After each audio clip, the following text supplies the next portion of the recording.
নমস্কাৰ, আজি হৈছে ৭ নৱেম্বৰ শুক্ৰবাৰ।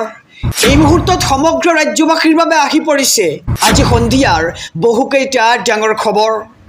এই মুহূৰ্তত জনাইছোঁ আজি সন্ধিয়াৰ প্ৰথমটো ব্ৰেকিং নিউজ। CIDৰ কাৰ্যালয়ত উপস্থিত জুবিন গাৰ্গৰ প্ৰাক্তন মেনেজাৰ টাৰ্চেপ মিট্টাল আৰু SITৰ জিলাৰ সন্মুখীন জুবিনৰ প্ৰাক্তন মেনেজাৰ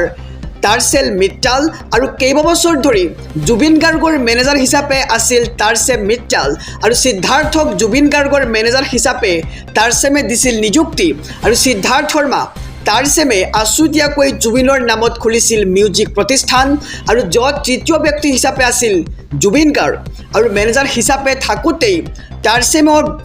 বৃহৎ বিত্তীয় কেলেংকাৰী কৰাৰ অভিযোগ উত্থাপিত হৈছে এতিয়া আৰু CIDৰ কাৰ্যালয়ত উপস্থিত হৈছে জুবিন গাৰ্গৰ প্ৰাক্তন মেনেজাৰ টাৰ্চেপ মিট্টাল আৰু SITৰ জিলাৰ সন্মুখীন জুবিনৰ প্ৰাক্তন মেনেজাৰ টাৰ্চেপ মিট্টাল আৰু কেইবাবছৰ ধৰি জুবিন গাৰ্গৰ মেনেজাৰ হিচাপে আছিল টাৰ্চেপ মিট্টাল। এই মুহূৰ্তত জনাইছোঁ আজিৰ দ্বিতীয় নম্বৰ খবৰটো ৰাজ্যবাসীৰ বাবে আৰু এটি ডাঙৰ খবৰ, বিগ ব্ৰেকিং নিউজ। CIDৰ কাৰ্যালয়ত হাজিৰ হৈছে জুবিন ফেন ক্লাবৰ সম্পাদক পিকু বৰগোহাঁই। ছবি প্ৰযোজক শ্যামন্ত গৌতমকো সোধা পোছাক অব্যাহত ৰাখিছে SITয়ে। এই মুহূৰ্তৰ খবৰ জনাইছোঁ এটি ডাঙৰ খবৰ, CIDৰ কাৰ্যালয়ত হাজিৰ হৈছে জুবিন ফেন ক্লাবৰ সাধাৰণ সম্পাদক পিকু বৰগোহাঁই আৰু ৰৈ ৰৈ বিনালে ছবিখনৰ প্ৰযোজক শ্যামন্ত গৌতম হাজিৰ হৈছে SITৰ সন্মুখত আৰু শেখৰজ্যোতি গোস্বামীৰ কথোপকথন ভাইৰেল কৰিছিল পিকু বৰগোহাঁয়ে আৰু হোৱাটছএপত বাৰ্তাৰ কেইবাখনো স্ক্ৰীনশ্বট ওলাইছিল বিস্ফোৰক তথ্য আৰু শেখৰৰ সৈতে পিকু বৰগোহাঁইৰ কথোপকথন সন্দৰ্ভত SITৰ বিষয়াই সোধপোছ কৰিব পিকু বৰগোহাঁইক আৰু জুবিন গাৰ্গৰ অন্যতম ঘনিষ্ঠ আছিল শ্যামন্ত গৌতম আৰু জুবিনৰ কেইবাখনো ছবিৰ প্ৰযোজনা কৰিছিল শ্যামন্ত গৌতমে আৰু জুবিন গাৰ্গৰ বিষয়ে SITয়ে সোধপোছ কৰিব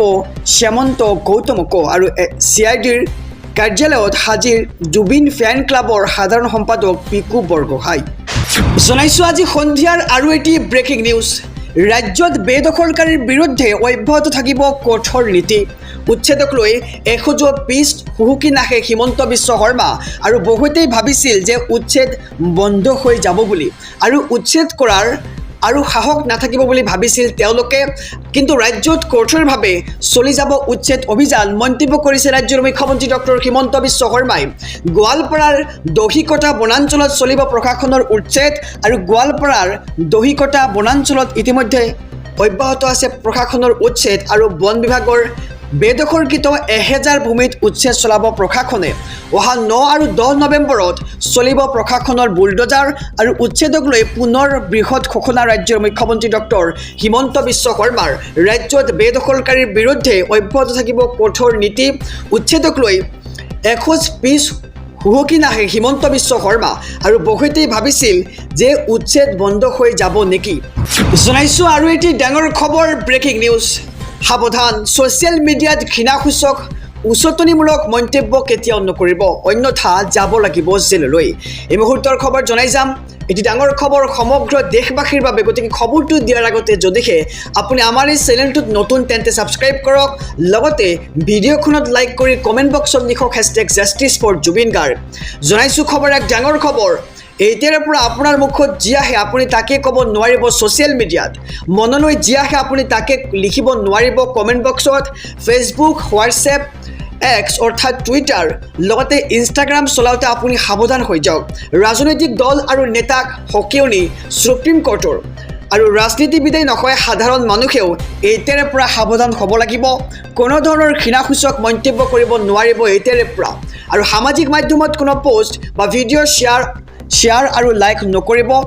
বাক স্বাধীনতাৰ নামত যি মন যায় আপুনি তাকে কৰিব নোৱাৰিব আৰু সকলো কথাই শুদ্ধ বুলি প্ৰতিপন্ন কৰাৰ প্ৰৱণতা বিপদজনক আৰু ঘৃণাসূচক ভাষণ দিয়াসকলৰ বিৰুদ্ধে গ্ৰহণ কৰা হ'ব কঠোৰ ব্যৱস্থা।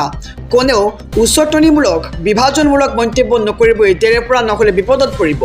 আৰু ভাতৃত্ববোধ ধৰ্মনিৰপেক্ষতা সকলোৱে বৰ্তাই ৰখাটো অতিকৈ প্ৰয়োজন আৰু ভাৰতৰ ঐক্য আৰু অখণ্ডতা সকলোৱে ৰক্ষা কৰাটো দৰকাৰ আৰু নিজে নিজক নিয়ন্ত্ৰণ কৰাটো অতিকৈ প্ৰয়োজন বুলি এতিয়া মন্তব্য কৰা হৈছে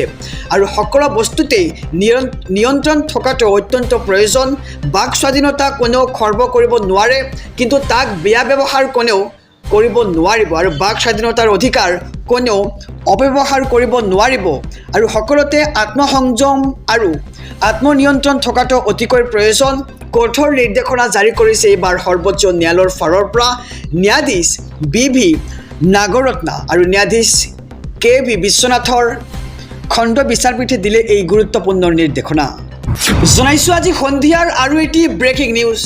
গৰাকীবিহীন গৰু ছাগলীক লৈ কঠোৰ হৈ পৰিছে সুপ্ৰিম কোৰ্ট আহি গ'ল নিৰ্দেশনা এই মুহূৰ্তৰ খবৰ জনাইছোঁ এটি ডাঙৰ খবৰ পথৰ কাষত গৰু ছাগলী এৰাল দিয়াসকল সাৱধান সৰ্বোচ্চ ন্যায়ালয়ৰ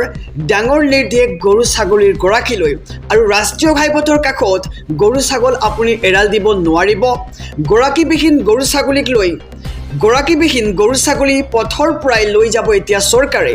ৰাষ্ট্ৰীয় ঘাইপথ কৰ্তৃপক্ষ আৰু নাগৰিক সংস্থালৈ নিৰ্দেশ সৰ্বোচ্চ ন্যায়ালয়ৰ ৰাষ্ট্ৰীয় ঘাইপথ কৰ্তৃপক্ষ আৰু নাগৰিক সংস্থালৈ ইতিমধ্যে নিৰ্দেশনা জাৰি কৰিছে সৰ্বোচ্চ ন্যায়ালয়ৰ ফালৰ পৰা দেশৰ সকলো ৰাজ্য কেন্দ্ৰীয় শাসিত অঞ্চললৈ এই নিৰ্দেশনা জাৰি কৰা হৈছে আৰু এনে গৰাকীবিহীন গৰু ছাগলী পথৰ পৰা আঁতৰাবলৈ ঘাইপথ টহলদাৰী দল গঠন কৰাৰ নিৰ্দেশ দিয়া হৈছে আৰু পথৰ কাষত গৰু ছাগলী এৰাল দিয়াসকল এতিয়া সাৱধান হ'বলৈ হ'ল আৰু সৰ্বোচ্চ ন্যায়ালয়ৰ ডাঙৰ নিৰ্দেশ গৰু ছাগলীৰ গৰাকীলৈ ৰাষ্ট্ৰীয় ঘাইপথৰ কাষত গৰু ছাগল আপুনি এতিয়াৰ পৰা এৰাল দিব নোৱাৰিব গৰাকীবিহীন গৰু ছাগলী পথৰ পৰাই লৈ যাব চৰকাৰে আহিছোঁ আন এক খবৰৰ মাজলৈ জুবিন গাৰ্গক লৈ একাংশই অসমক নেপাল কৰিবলৈ ষড়যন্ত্ৰ কৰাৰ অভিযোগ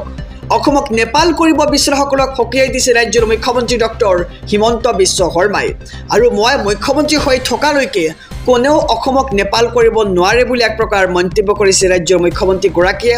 আৰু SITয়ে অভিযোগনামা দাখিল কৰাৰ পিছত মই সেইসকলক প্ৰশ্ন কৰিম আৰু SITয়ে চাৰ্জশ্বীট দাখিল কৰাৰ পিছতে একশ্যন লোৱাৰ ঘোষণা ৰাজ্যৰ মুখ্যমন্ত্ৰী ডক্টৰ হিমন্ত বিশ্ব শৰ্মাৰ আৰু জুবিন গাৰ্গক লৈ একাংশই অসমক নেপাল কৰিবলৈ ষড়যন্ত্ৰ কৰাৰ অভিযোগ অসমক নেপাল কৰিব বিচৰাসকলক সকীয়াই দিছে ৰাজ্যৰ মুখ্যমন্ত্ৰী ডক্টৰ হিমন্ত বিশ্ব শৰ্মাই তেওঁ কৈছে যে মই মুখ্যমন্ত্ৰী হৈ থকালৈকে কোনেও অসমক নেপাল কৰিব নোৱাৰে আৰু SITয়ে যিদিনা অভিযোগনামা দাখিল কৰিব তাৰ পিছত মই সেইসকলক প্ৰশ্ন কৰিম আহিছোঁ আন এক খবৰৰ মাজলৈ ৰাজনৈতিক প্ৰেক্ষাপটৰ এটি ডাঙৰ খবৰ 2020 চনত বিহাৰত ভোট চুৰি হাৰিয়ানাত ৭৫,০০০ ভোট চুৰি কৰি জয়ী হৈছিল বিজেপি এই মুহূৰ্তৰ খবৰ জনাইছোঁ এটি ডাঙৰ খবৰ প্ৰতিটো নিৰ্বাচনতে ভোট চুৰি কৰি আহিছে বিজেপিয়ে ভোট চুৰি কৰি নিৰ্বাচনত জয়ী হৈ আছে বিজেপি আৰু য'তে নিৰ্বাচন খেলে তাতেই ভোট চুৰ কৰে বিজেপিয়ে হাৰিয়ানাৰ নিৰ্বাচন চুৰি কৰিছিল বিজেপি আৰু নিৰ্বাচন আয়োগে আৰু 2020 চনৰ বিহাৰৰ নিৰ্বাচনতো ভোট চুৰি কৰিছিল বিজেপিয়ে এনেদৰে এতিয়া বিস্ফোৰক মন্তব্য কৰিছে কংগ্ৰেছৰ যুৱৰাজ ৰাহুল গান্ধী আৰু এইবাৰ বিজেপিক আমি ভোট চুৰি কৰিবলৈ নিদিওঁ বুলি মন্তব্য কৰিছে ৰাহুল গান্ধীয়ে দেশৰ যুৱ প্ৰজন্মৰ বাবে আমি সংবিধান সুৰক্ষা কৰিব লাগিব আৰু ৭৫,০০০ ভোট চুৰি কৰি হাৰিয়ানাৰ নিৰ্বাচনত জয়ী হৈছিল বিজেপি আৰু বিহাৰৰ জনসভাত বিজেপি নিৰ্বাচন আয়োগক সমালোচনা কংগ্ৰেছৰ যুৱৰাজ ৰাহুল গান্ধীৰ তেওঁ কৈছে যে ভোট চুৰি প্ৰসংগক লৈ বিজেপিৰ বিৰুদ্ধে আক্ৰমণাত্মক এইবাৰ ৰাহুল গান্ধীক দেখিবলৈ পোৱা গৈছে প্ৰতিটো নিৰ্বাচনতেই ভোট চুৰি কৰি আহিছে বিজেপিয়ে আৰু ভোট চুৰি কৰি নিৰ্বাচনত জয়ী হৈ আছে বিজেপি